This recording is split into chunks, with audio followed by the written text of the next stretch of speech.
प्राचीन समय की बात है। एक गांव में एक भक्त रहता था जो श्री राम और हनुमान जी का बहुत बड़ा उपासक था। वह प्रतिदिन अपने मंदिर में जाकर हनुमान जी को प्रसाद चढ़ाता और भक्ति भाव से उनकी पूजा करता। उस भक्त की आदत थी कि वह हनुमान जी को प्रसाद में घी का दीपक जलाता। उसका विश्वास था कि जैसे घी से दीपक की लौ प्रज्वलित होती है, वैसे ही हनुमान जी के आशीर्वाद से जीवन में भक्ति की ज्योति जलती है। एक दिन गांव के कुछ लोग हंसते हुए कहने लगे, अरे भाई, यह सब व्यर्थ है। रोज़ रोज़ घी जलाने से तुम्हारा घर तो खाली हो जाएगा। हनुमान जी खाने पीने वाले थोड़े ही हैं कि तुम्हारे घी का क्या करेंगे।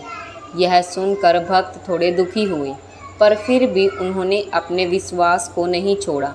उन्होंने मन में कहा, मेरा काम है श्रद्धा से घी का दीप जलाना, बाकी हनुमान जी जाने। कुछ दिन बाद वही भक्त बीमार पड़ गया।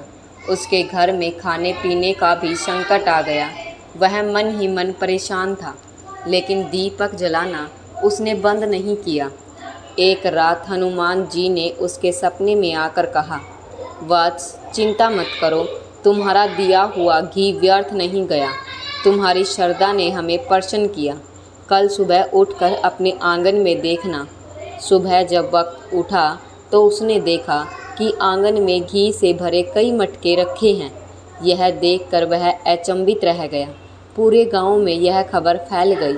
लोग समझ गए कि यह हनुमान जी की कृपा है।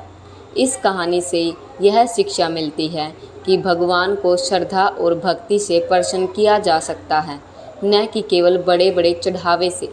जो भी कार्य सच्चे मन से किया जाए, उसका फल अवश्य मिलता है।